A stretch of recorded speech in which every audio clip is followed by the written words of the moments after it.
Good afternoon and welcome to a special edition of the Mark Moses Show podcast. As we're continuing our conversation with the firing of Jamahl Mosley today from the Orlando Magic. And joining me right now here on the Anidjar and Levine Accident Attorney Studios to break it down is my great friend Philip Rossman-Reich with Orlando Magic Daily and Locked On Magic. Philip, how you doing, buddy?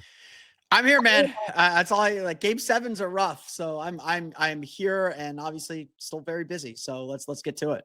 All right, let's get right to it then. You're absolutely right. Why did Jamahl Mosley get fired today then? I think a lot of it has to do with just failing to meet expectations and failing to help this team get to the next level. The fact of the matter is, like, Jamahl Mosley was hired to do a job, and that job was to get the team back to respectability, get the team into the playoffs. And now that the Magic have been into the playoffs for the last 3 years, the inability to take the next step is clearly what led to this decision. You lose in 7 games to Cleveland 2 years ago. You lose to the Celtics last year in 5. You lose to the Pistons, regardless of the series lead, but you lose to the Pistons again in the first round. The Magic aren't really going anywhere. And with the roster that they've put together, the investment that they made salary-wise into this roster, they expect more. If this team is going to be a tax team, they can't be leaving in the first weekend of May. They need to be playing deeper into May. They want to play to Memorial Day. They want to compete for championships if they're going to pay this much. And that's just the reality of where they're at and where this team is at. And so I think 5 years is tied for the longest tenure in Magic history with Stan Van Gundy. It is natural for coaches to kind of lose their juice and lose their voice. And it's certainly felt like this year that Jamahl Mosley lost his. What was your thoughts earlier today where we got the news where Jeff Weltman is coming back, even though that was signed months ago? But isn't it kind of weird with the timing that we learned that today? Yeah. The timing was very, very weird that it was not made public. And Jeff Weltman spoke to the media and said that if he could do that back, he would do it over again. And there's always this uncertainty hanging over the season because everyone kind of knew that Jeff Weltman's contract was running out, and with no announcement, especially before the season, it was like, well, you got a lame duck general manager. You're having this rough season. What do the Magic do? And very, very clearly, like, they made the decision to bring him back at the beginning of the season. Like, everyone I have talked to within the Magic organization said that they are very happy with the direction this team is going in.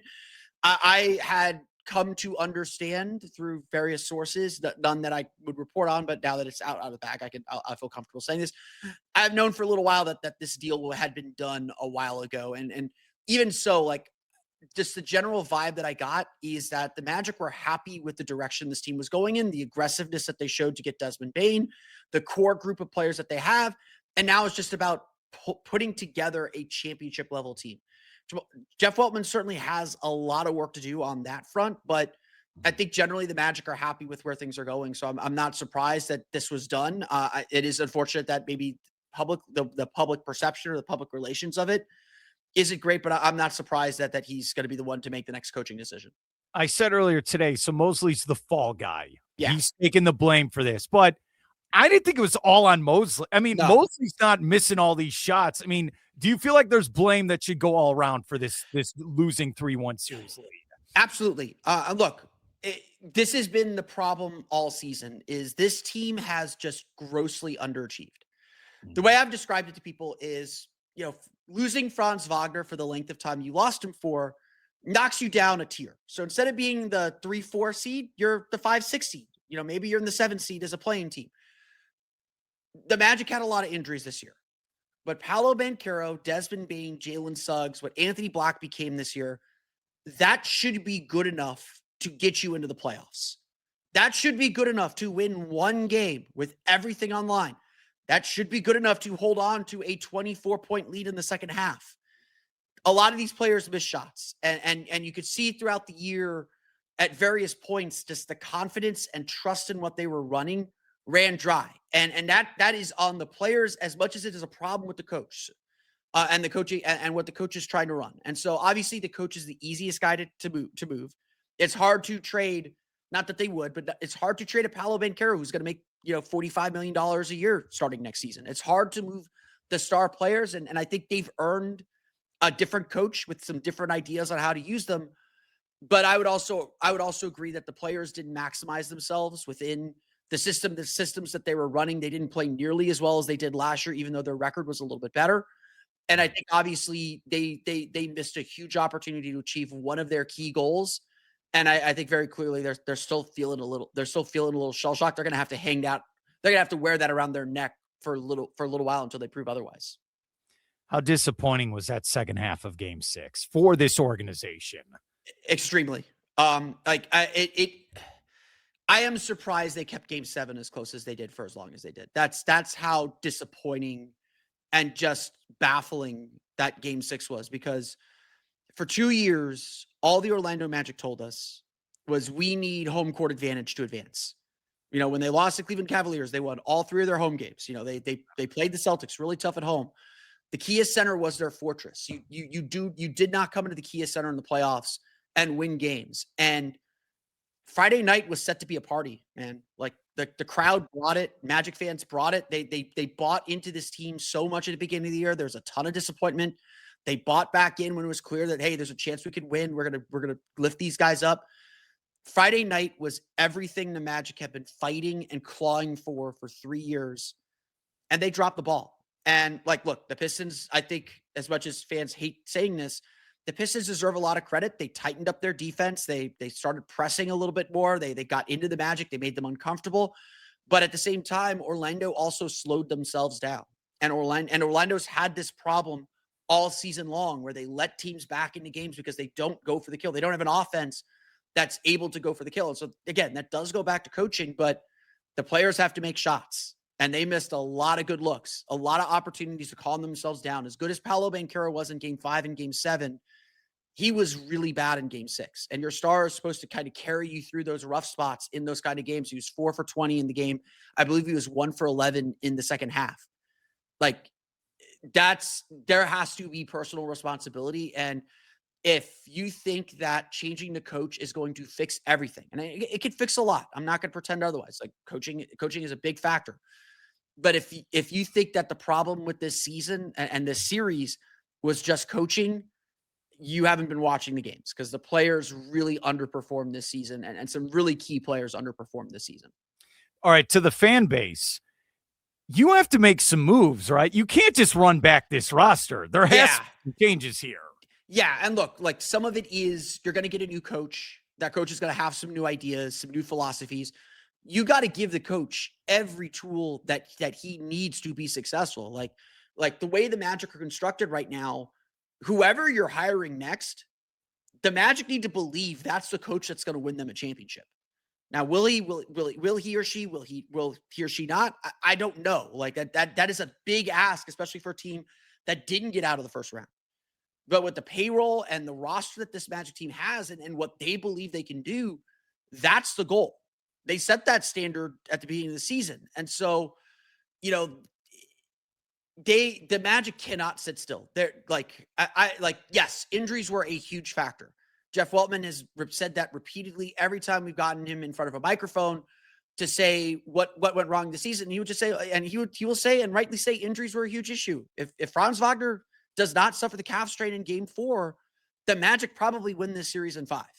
They certainly win it in 6. They don't lose that second half if Franz Wagner's playing.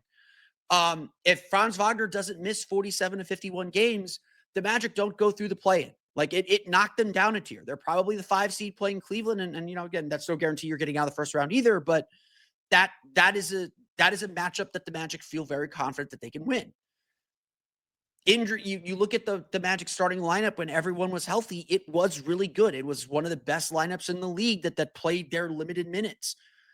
But they had enough, despite those injuries, to be a lot more competitive and to be a lot more consistent. And at the end of the day, they still had the chance to win the game in Game 6. They still had the chance to win the game in Game 5. And they still had a Game 7 on the road or not that they could have won to advance. They had 3 opportunities, and the same things kept happening. Paolo Banchero stepped up. You know, I think we can all agree Paolo's a playoff riser. There's still a lot of questions about him long-term and playing at that elevated level, but he shows up in the playoffs. He doesn't he answers bad games. He plays well in the playoffs. Jalen Suggs had his second playoffs where he shot less than 30%. Wendell Carter, 30% from 3. Wendell Carter, after dominating the first 4 games of the series, completely disappeared in Game 6 and 7 especially. You know, the Magic got Desmond Bane going, but teams really locked in on stopping him, and without another ball handler, another creator, the Pistons could just kind of focus on stopping him and letting Paolo do his thing and really turn the Magic into an isolation team. They didn't have the right offensive system, perhaps. New coach is going to solve that. But they also need better players. And they need a lot more players who are confident, irrationally confident at times, and could step up and perform in the postseason. I appreciate jumping on with me. I know you're ready to go into a coma here at any moment. Yeah. I am as well. Yeah. I just want to say this to you real quick. You did a phenomenal job this season with your coverage. I know you've been running around like a madman. It's not going to end for the next couple of days. The other thing is, I've been here since 2013. This is the most the fan base has been locked in with passion and excitement, and they were so disappointed, and that's okay. That's sports. I am excited for the franchise moving forward, and I know this is your team. You grew up watching this team. I hope you feel the same way, especially with the fan base perspective. Yeah, like, look, this year stunk, and I'm not going to sugarcoat it. Like, I'm going to do some history analysis over the offseason. This is easily one of the four most disappointing seasons in Magic history. And honestly, it might turn out to be the most disappointing season in Magic history. But the difference between this season that we just watched and 2003, or not 2003, 2004, when they went 21-61 after losing to the Pistons in that first round series. What makes this season different from 2011, from 2012, is that this team still has a future. As much as this stings, and as much as I do think the Magic have to regain trust, and belief nationally, like when the predictions come out, barring what happens to the roster and what the Magic do, when the predictions come out next summer, the Magic are going to be the 6th or the 7th seed. And that is the right prediction for this group. They have to go out and prove themselves again. For fans who put so much into Game 6, I've talked to so many fans and angry fans who are like, I can't believe they played that poorly in that spot. Why should I invest in this team if they're not going to show up?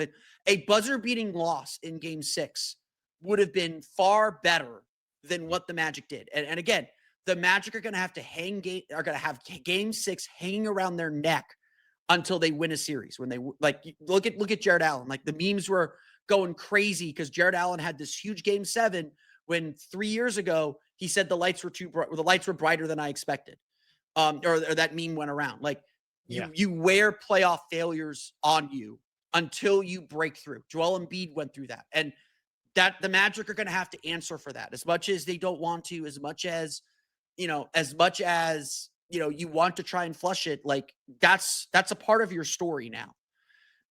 And fans are rightfully frustrated that is a piece of history that the Magic are going to live with for all time. Like I doubt there will ever be a half that bad, but if you come back next season, win back the fans, play to your potential, have some health, but play to your potential, this team still has all the capabilities to be very competitive in this Eastern Conference. If anything, this series showed that a Magic team that is fundamentally flawed, playing with one arm tied behind its back, with a coach that probably didn't fit and didn't rise to the occasion in some ways, they proved they could play against a 60-win Pistons team and the number one seed in the East. It may have been a matchup that was specifically made for Orlando, but they're right. They're not as far as you think.